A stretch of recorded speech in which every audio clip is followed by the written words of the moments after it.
ladies and gentlemen. My name is Joseph Reynolds, and we've got a bit of a different setting than my dingy little bedroom. Today we're out in the woods in Barnsley with Mr. Adam, the Samurai Bramhald. Obviously, in 2 weeks' time, he's going to be fighting for his contract with the UFC on the Dana White Contender Series. We'll get it moving. But obviously, it's a bit of a different one. Like right now, we're walking down. We're just walking down a trail in Barnsley, and then this weekend, obviously, you're going to be in Las Vegas. In terms of that sort of being the next step, and knowing that this was coming, how does it feel to sort of be this close to it actually being here? Yeah, I mean, I've just been mostly focusing on, training and stuff. I've not really given even the flight or heading out to Vegas that much thought. I've just been, just doing my own thing. Like I don't even know much about my opponent other than what people have told me. I've kind of just completely gone full steam into training and stuff like that. Like my life is busy. Like this is me every morning. Then I head to the gym, and then I head to work, and then I head to training. It's just like a lot of this. It's a different scenario, yeah. Like we're walking down old Barnsley, but yeah, I mean, just it's a surreal experience to have to do. With lots of people, but I'm looking forward to it, and I kind of feel like I'm embracing it. Like I don't feel any different now to how I would do for another fight. I feel almost even more calm about it as we are at the moment. Things might change obviously as I get on the flight and stuff like that, but I feel really relaxed about the whole thing. Yeah, it's just almost time, isn't it? Yeah. Yeah, and when you sort of do get to this was an opportunity we knew was going to come for you at some point, but it was almost like as though there was a bit sort of a delay in getting it. But once you finally did get the call to know that you were going to have this fight, what were some of those emotions, like getting that sort of relief that you know the fight is going to be happening? It was relief mostly because sitting and waiting and not taking certain opportunities that would have been in the hope of this. I mean, that's credit to Danny and the management for sitting and waiting. Like we had opportunities, big ones too, but this was the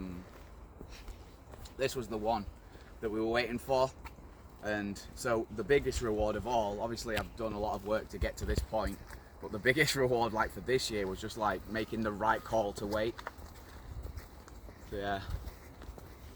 And when there is that sort of pressure of you're having to wait for this time, and these are other opportunities that are calling and coming your way. Was it sort of there were times where you maybe thought about taking one of those opportunities, or is it always been, regardless of what came, it was going to be the Dana White Contender Series? So our idea was that we'd get called, we might have a good shot at getting for this, but we thought we were looking at around April, so we were sort of preparing for April, but I think that's when they were starting to look at matching it and stuff like that instead. So by the time we got to sort of June or the end of May, we're thinking, oh, we're out. We're gonna have to take something at some point. We're running out of year here, and that's when we were negotiating with someone else to, maybe work with them. But we always wanted to have a clause for this or for the, for the Manchester card as an option, just in case. So as we were negotiating through that, we got the email from the matchmaker saying, "Can Adam fight this guy?" Dana White's Contender Series, week 3. And obviously straight away we just said yes. And as well, I suppose, in terms of actually getting the chance to be on the Dana White Contender Series and knowing that you are sort of fighting for that contract, it seems like one of those parts where some fighters, I'm sure, they'll have got this opportunity and perhaps got a little bit ahead of themselves almost. That they'll have been there and done that. So how's it been sort of controlling those emotions, just staying focused on what's actually the task ahead? I find it easy, I always work one goal at a time. I found it really easy to just, this year I've just been training and, trying to keep in shape, trying to improve in certain areas and that, and then I've always known that there was going to be something big. The next one would be something quite good. I mean, every fight in your pro career at this point is big, so I kind of knew. And then like as soon as you get the date, it's like nice when you've got that countdown. Because for me, I like counting down to something. Like I can work out, you know, from a fitness perspective, from a training perspective, like everywhere that I need to be. If I have that day, it's very hard to train for an invisible person. Does that make sense? So Yeah. I've kind of found that, yeah, once I got that date, it's been easy. I mean, at first it kind of felt like, oh my god, this flight is ages away, and it's soon coming round. Like, yeah, I feel like we've timed it really well, preparation-wise. I feel really good. This week's going to be a lot of work. We're heading out to Vegas early, so yeah, found it quite.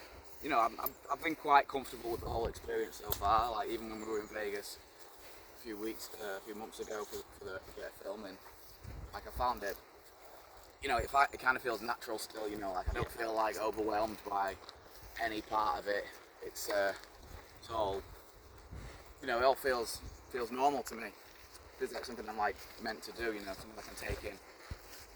Yeah, and as well, obviously, it's been a sort of an interesting few years. Obviously, the one fight I remember, the custody and Nev fight, which was a really big one, and the momentum was extremely high going into that fight. And then there was that sort of layoff for the injury for a little while, and finally getting back in the cage. But in terms of that time, sort of with the injury and things like that, what was that sort of process like, knowing that you've got to have this sort of lengthy period outside the cage, you had this loads of momentum behind you, and then almost you've got to take the time to recover? What was sort of that time off, healing from that injury after that fight in 2021? What was that like for you? It was tough, especially the toughest part of it all was like initially like we had a plan to prepare for like a UFC London shot. Obviously nowadays it's harder to get in, but the idea was to wait for a call up for the London shot just in case there was a pullout. You know, that opportunity actually very much nearly came, and we weren't training because of the injuries. So I wasn't like ready to do it anyway. So that was difficult. And after that, it was kind of like, well, let's take a break. We're clearly on the radar. I want to be fully. I mean, in MMA, you're never going to be fully healthy for a fight. Like you're always going to have knocks and little injuries and stuff like that. But I wanted to like make sure I was like, because before that fight, I got injured like 10 weeks. I tore like parts of my hamstring like before that fight. I'd hardly train, and I just didn't want to have another hard fight, especially given how hard that fight turned out to be. When I was injured, so it was more like a healthy decision, you know. Like it did take time and a lot of patience, but you know, often patience is rewarded. You know, it gave me time personally to focus completely on like health and fitness and stuff like that, and you know, now I feel like it's actually helping me more. Yeah. You know, like taking a bit of time to then come back stronger, come back smarter about everything to do with training and stuff like that. So yeah, I think it's played out well. Yeah, and as well, obviously, through that time, like, there's now that you were still training, you were still very much involved with MMA, obviously did some seminars and stuff like that, but when you are sort of in that period where you're not able to get those fights and you get that itching feeling that you want to be in the cage but you can't, when you finally did get back into the cage, what was it sort of like getting to experience that fight night again, and almost sort of, not necessarily pressure, but knowing that, you know, you win this fight, the chances of a Dana White Contender Series or UFC bout is there. What was that sort of like pressure like going into that, or did you not even feel that when you did finally make that return? Really, I mean, pressure, I'm a jeweler, mate. I work with diamonds. I know how diamonds are made. Pressure isn't something I really. There's pressure, there's weight, and that was a home fight, so I had a lot of people there. But like, you need a bit of pressure. Yeah. If you're not feeling any pressure, then you know pressure keeps you sharp. It's like nerves. I don't really get nervous. Like when it comes to fighting, I don't feel anything really regarding like nerves or anything like that, but I do, you know, I'm fully aware that I'm having a fight. You need pressure to keep you know, to keep you on edge, but you know, you can still be calm under the pressure. That's what I kind of thrive on doing. I think I'm really good at, you know, calmness under pressure. Pressure-wise, coming back with the opportunities in mind, I wasn't really thinking about that. For me, the goal for that year was just to get back in there. Yeah. And then you win that, and then you can start rebuilding the momentum. Because like where we were, like in the position with the UFC, it was like not far off. Let's just get a few fights, get people talking again, and then we'll be there. You know. So I didn't mind it. I was focused, like I say, like I focused on small goals, one at a time. Always focusing on, you know, just getting one goal over the line, and then you look at the next one. Yeah, and as well, when you did make that return, it was almost like you never really left. It was instantly sort of, the fans were instantly back behind you, and people were assured again that Adam Bramhald was back. And when you did get that win, was you surprised by the performance that you put on, or did the fight sort of play out how you expected it to? What was the sort of emotions afterwards? The fight played out, I mean, like, I knew that, you know, I was told, like, that he's a Thai boxer. I don't tend to, I mean, great, if someone's a Thai boxer, like, they think that they're all, the problem is, like, they're all strikers, like, they're all strikers eventually, but they're all wrestlers eventually, you know? Like, they all start as strikers, everybody wants to strike with me, but they all end up shooting. Yeah. So the way I see it is, like, they can be a striker, and I don't need to change that much, like, because I've been training a long time, like, with, you know, world and European stadium champions from Thai boxing backgrounds. I have a full separate Muay Thai camp that I use. I don't really tend to worry about the striking stuff. So you tell me they're a striker, that immediately lifts off me.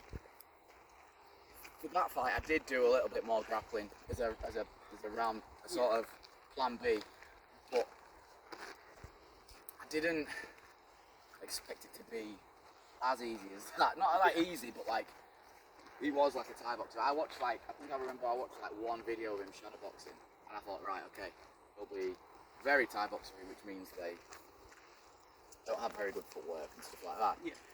I expected him to be more aggressive, but like I kind of like something kind of clicked in me when the bell went. It's like, oh, hang on, I've given myself a plan B for a striker. I just feel like I'm never going to do that again now. Like something switched. Like why I'm the best striker in my division, I think. Yeah.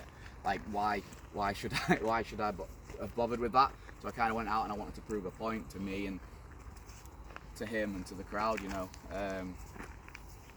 Yeah, I thought the fight went really well. Obviously, I got in there and I got my cage time in. It was tough. It was good. It was strong. I wanted to get the time in there and come out unscathed. Obviously, I did. You know, just a few normal fight knocks, but yeah, the fight went perfect, and you know, it really set me up to go again. And then we had another fight coming, which we had to pull out from, so I never ended up getting to fight again. Yeah. And then we're into that waiting period again.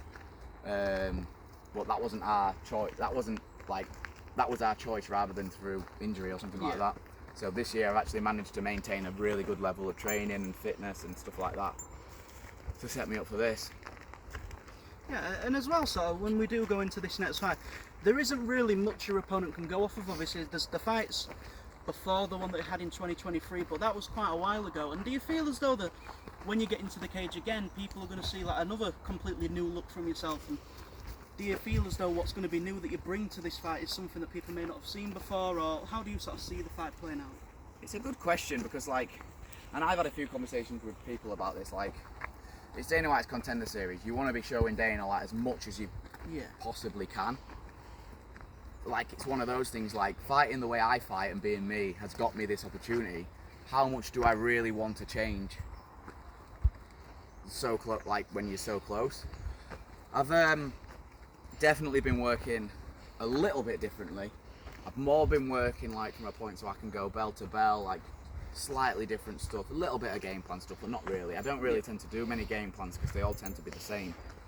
You know, like I'll be on the feet, we'll strike, they'll end up losing, they'll end up shooting, and then we'll sort of get to the second, third round and I'll probably win. You know, like that's how they tend to go. For this fight, no, I've not changed. Like, changing the fight, changing the destination and stuff like that, changing the amount of pressure on it is different. It shouldn't change who you are as a fighter, because then you're going to end up doing stuff that you don't usually do. I've trained exactly the same. I maybe a little bit more intense because I want to be able to show everything I can for 15 minutes. Yeah. But like, I feel like the fight is going to be the same fight that I'd have in Donny, in Barnsley, and anywhere in England. It's like there's not that much to change except the pressure, and the fact that it's in front of Dana White. The only difference that I think I'll notice is like lack of a big crowd. Yeah. I'm sure I can work through that. Obviously, that was something I was going to get onto. Obviously, the Doncaster Dome, it's always like a very vibrant atmosphere. Like, you'll hear people from pretty much the start, and then once you're fighting, the crowd almost sort of doubles in noise almost. So when you do start to step into the Apex where it will be a bit quiet, you'll probably be able to hear coaches a lot better and all these different things. How does it sort of like feel going from, or how do you think it'll feel when you're going from like somewhere like the Doncaster Dome that's really packed out, and then the Apex, which is going to be a sort of different atmosphere? And do you feel as though that'd change anything as you're making the walk, or do you think for you it's just more important than what's about in the cage? For sure, because I mean, I've done one. I did one like where it was like the end of lockdown, and I found it horrendous, to be honest. Like, oh my god, I'd never want to fight like a closed door event sort of thing again. But obviously, I've not got a choice. Yeah, it is different because I do very much rely. I do bounce off the crowd. Like, I like the noise that they make and stuff like that. I like the cheering. I also like reactions. So like, that's gonna help, I think. Yeah. Like, like I'm more like a wild and win guy. I wanna win, and I also like the sound of making the crowd like do something, like they're like, oof, like that's what I want. So obviously, if I can get one of them off Dana, then I'll not be bothered about missing the fans from back home. I just have to change like the mindset around it. I know they'll be making noise back home, and I'll just have to try and like channel that. Yeah. But yeah, it's going to be different. It's a different experience, but I suppose the other guy's got to do the same. He might be used to it. I don't know. I've just got to try and mentally psych myself around it, which is, I'm sure I'll be able to do. At the end of the day, it's going to be me and my coaches against him and his coaches. We can make as much noise, so they can make as much noise as they can. Yeah, and obviously you sort of take a look at the fight style that we see in fights. It almost seems perfect for the Dana White Contender Series. Obviously, you're constantly pushing forward, and even when there is little bits of adversity, whatever it is, you always seem to like push through. And when you know that you're going to be sort of in that fight, and you're able to leave it all in the Doncaster Dome, and this time it's like for a UFC contract, do you almost feel as though the style that you are going to take to the fight is pretty much perfect for the Dana White Contender Series, as in you're always going to push forward regardless of what happened the round before, the minute before, whatever really happened in the fight? Yeah, I mean, I don't say I always go forward unless I'm ready to go forward. I try and rely a lot on my fight IQ, and I can read a lot on how the fight's going, where the fights can go.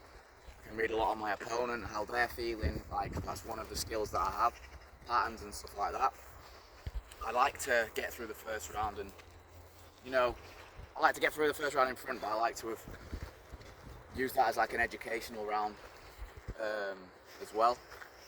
It's just whether this fight, you keep the pressure, you try and start quick, and because you don't want to look to the judges like you're cruising or anything like that, or not to the judges, to Dana White. So it's a little bit of a different situation, because Dana White's Contender Series, it takes away that element of I just need to win, whereas so the Ultimate Fighter, Road to UFC, stuff like that, that's tournament based and stuff like that. You just need to win, right? So this takes away, it adds more pressure. The pressure isn't on my shoulders to win, the pressure is on my shoulders to impress and perform, which is what I enjoy doing. It's just how you look at that. I think stylistically, this matchup, they know what they're doing. They're not putting grapplers against grapplers and strikers against grapplers and stuff in Contender Series. They want, they want the fireworks, because that's what he's looking for. So the guy I'm competing against is supposed to be more of a striker, more of a boxing type, which is great. So I don't feel like pressure to perform should be an issue, because that'll set up a great fight either way. if he brings his A game, he might give me some good rounds on the feet. And if he gets good rounds on the feet with me, that'll mean I perform really well. You know what I mean? So that's the way I'm looking at it is it's going to set up for a really good performance from me, and it's not going to allow, coasting or anything like that. It's going to be a proper technical striking fight. That's what I'm hoping for anyway, because that's the best way to show, my ability and what I've been doing over the past 12 years. Yeah, and you did sort of mention it there as well, obviously.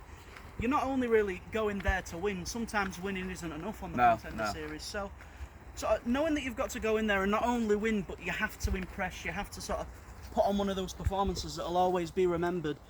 What do you sort of feel as though that'll change going into the fight, or do you feel as though all you can really do is just bring the strategy that you want to go in there with, or do you feel as though you're going to have to sort of push the pace more, or how do you sort of feel like you've got to be in the cage? Yeah, in between.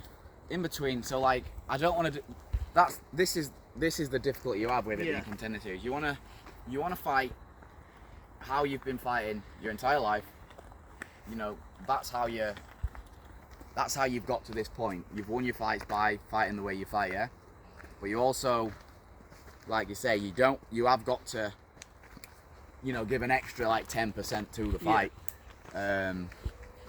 Which for me, I kind of fight how the fight's going, so I have been working at being a little bit more aggressive, like in sparring, just like being a little bit more forward going and doing more during the rounds, so I can start going from bell to bell. I've done a lot of conditioning, a lot of short explosive stuff and longer explosive stuff to just wanting to, maintain the output, for 15 minutes, because we've got to go bell to bell. Like even if you lose and you've gone bell to bell and you've given it your all and stuff like that, there is a chance that you'll be called back, or you'll still be, in the good books with them.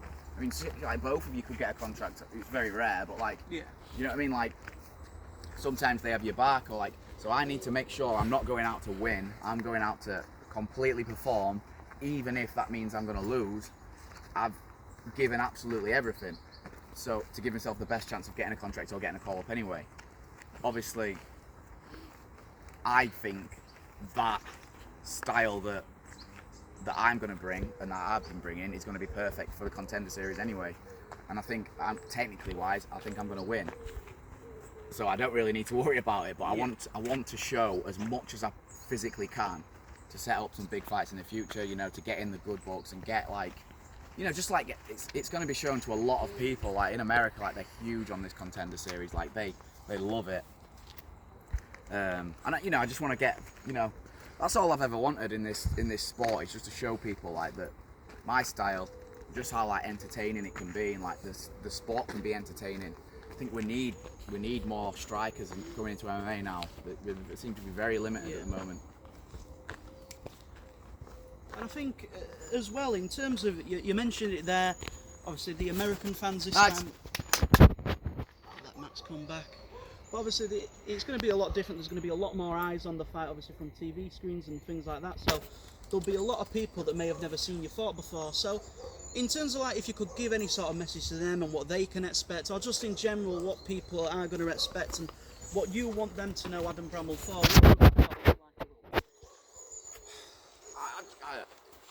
I want people to, I just want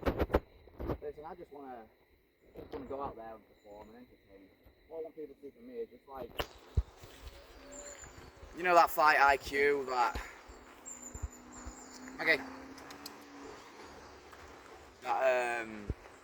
style of striking. There's so little Muay Thai in MMA. I want to bring Muay Thai into MMA. I put some a phrase the other day, make striking great again. I want that for MMA. I want people to enjoy it, because we're bringing a lot of people into MMA now.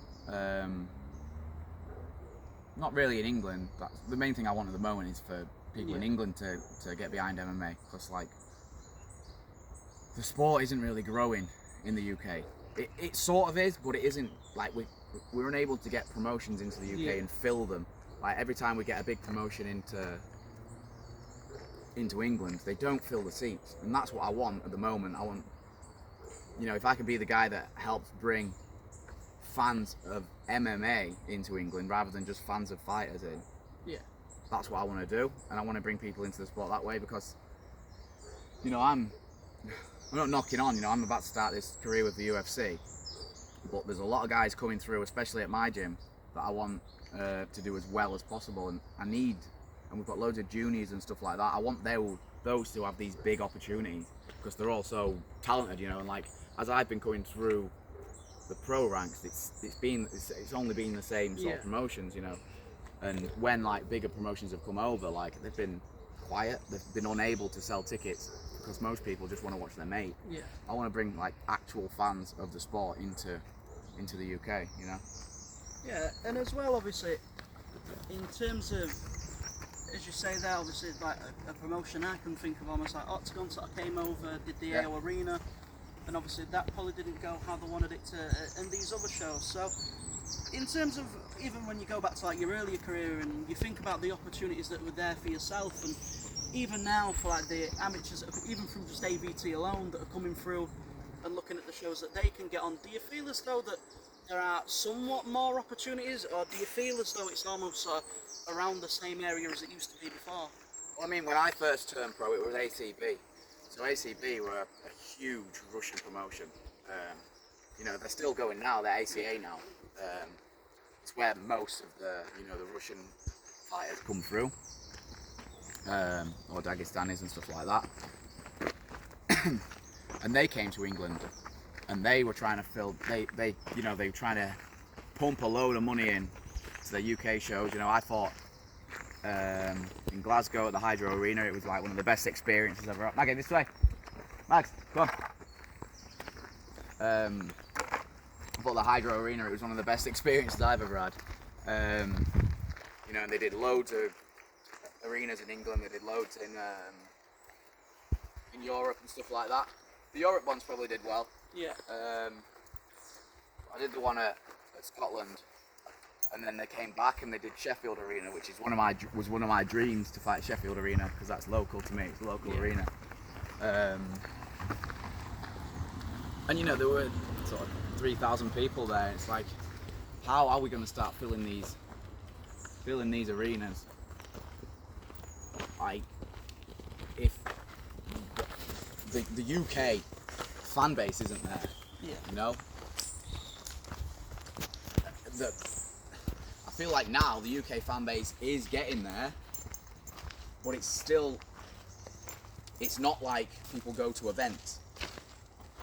That's the problem. So like, I'd say it's pretty much the same in terms of like the promotions, like, and it's not just that. I don't think the UK promotions are getting that much bigger either. Okay, come. I don't think the UK promotions are growing like they should be, and it's just like, why is it stale? You know, we should be pushing it more now than ever. We've got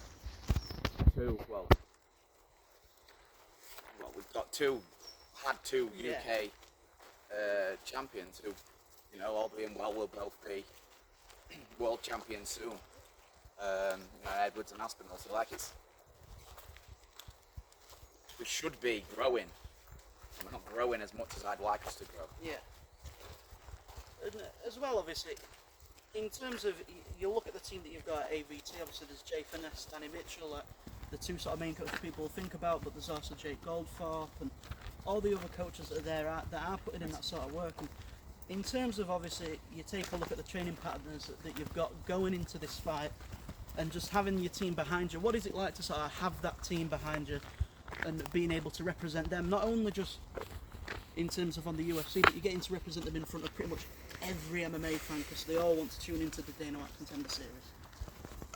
Yeah, I mean, like, I've been with AVT since, I don't know, 2014, 2013, so I've been training there since I was about 18. I've been there, yeah, so we're talking 12 years I've been training at AVT with Danny and with Jay. I've been a part of, you know, all the different gyms. I think the only one that I didn't go to was the very first one. Yeah. We've been through many different facilities. We've been through many different fighters, many different generations, you know, and I'm kind of left, you know, me and Tom Crosby sort of thing. Yeah. We're like the senior members now. And we've got such a good, like, group of up-and-comers. now, like, and Danny and Jay have been great in, like, they are great coaches and they're great people to be around. Like, I'm really grateful for them, and I want to, like, you know, if I can pump anything back into them, I'd be really happy. Into, like, we've got a new gym now that's just ours. Like, it's going to be it's like a place of our own. We're not sharing it with anyone anymore. We've got a great team of coaches in every area, you know, like the grappling side. I don't really do too much with the grappling team now while I'm fighting, but like, it's just a great team, and like, I want it to go as far as possible. Like, and obviously the way to get the team going as far as possible is to get the fighters going as far as possible. Yeah, and then just sort of one of the final few things for myself is obviously in terms of looking at this fight, and obviously it's been in Las Vegas, it's a completely different feel. In terms of for yourself, as you go in there, who do you sort of say that you do this for in terms of your MMA career? Do you do it for yourself? Is there a reason that you sort of get up every morning and do this? What would you say that big motivating factor is that sort of pushed you towards this opportunity? I can answer that twice. So I do it for, you know, I'm just trying to provide a better life for me, and you know, like, I enjoy fighting. I enjoy preparing for fights. I enjoy after fights. I'm trying to give myself and my family, girlfriend, stuff like that, a better life. In terms of what motivates me, I mean, this is a bit of an interesting answer. Like, do you know what inspires me the most? Like, I have to get up, so like, today's a good day. Like, we're here doing this interview. That's a lie-in for me. You know, I've got to meet you at 7:30 or whatever it's meant to be. And then, what inspires me the most is, like, I get up at 5 o'clock every morning and I go to the gym, right? And there's actually people there, right? And these are just regular people that are just there to feel better, to whatever, to get in shape. You know, they're trying to get fit. They're doing their own thing. And it's like, if I need to get up and go to the gym because that's my job, you know what I mean? But like, those people are there. They're just regular people. They're dragging their ass out of bed to go to the gym before work just so they can have a better day, or just so they can feel a bit better about themselves, or whatever. That's what, like, just drives me forward. But like, that's the motivating factor for me, and it inspires me. Like, people like that inspire me.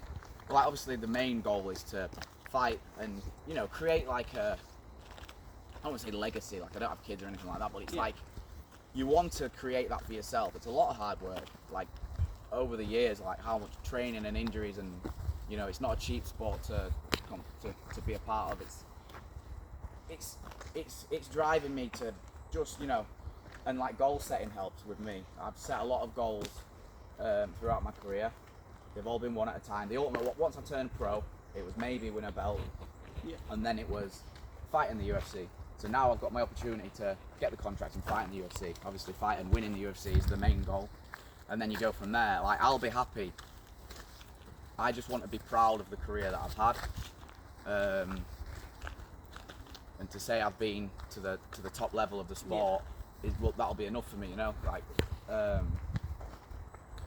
so like, goal setting has been my main driving factor that keeps me going and going and going, and then like, just being surrounded by people, just average, everyday Joes that just want to, you know, I'm inspired by people. I'm very interested in the health and fitness side of everything. I'm ready to, you know, be at this level. I know I am. So like, the thing that's driving me at the moment is the fact that I get to show it, and then I'll get my ultimate goal, which is to fight for the UFC. Yeah, and then that's just pretty much everything from myself. So if you want to just give a chance to shout sponsors and things like that, and then just a final message to, obviously, whoever you want to give one to. Yeah, so I'll not name them all. I'll link them into clips and stuff like that. But yeah, a big thank you to all my sponsors and team and stuff like that, because like, this sport is, you know, it's difficult to do on your own. I did it on my own for quite a while. So I'm really grateful for the companies and the people that have jumped on board to help me the last couple of years, especially when the fights have got harder and stuff like that. You know, I couldn't have done it without them. Team at ABT, team at Kia Pontique, my coach John Pop, I not mentioned him today. He's, you know, they've both been incredible influences, not just only on the training, but like, just on me as a person. Like, it's good to have people around you that are, you know, decent folks. Coaches don't have to be good guys, you know, coached. But to me, like, my coaches have always been like mentors through life as well as, you know, just making me a better fighter. Yeah. So yeah, you know, and then just all the support back home and stuff like that, from people like online. You know, sometimes I feel like I get more support online from people I don't know. Yeah. You know, like people are just supportive of you for no reason. Like, I really appreciate people like that. And then obviously my family, friend, girlfriend, dog for keeping me fit. Yeah, you know, just I'm grateful for everyone that's been along for the ride, because it's been a long journey to this point. You know, new people, old people. I'm just grateful to be in this position. And obviously, yeah, I'm very thankful for the opportunity, and I'm hoping I really get to show the world what I'm made of. Yeah, I'm looking forward to it. You know, I'm looking forward to the build up to it. It's going to start building up now. I think the Contender series starts tomorrow, so I'm looking forward to it now. I think it's going to get really exciting. 100%. Well, that is everything from myself. Obviously, August. I'm gonna hope I get the date right. August 27th. 27th, yeah. A very Week 3. important fight for the Samurai. Make sure you tune in. I'm sure you're going to put on an absolute show and get the UFC contract that you deserve. But thank you for watching, everyone.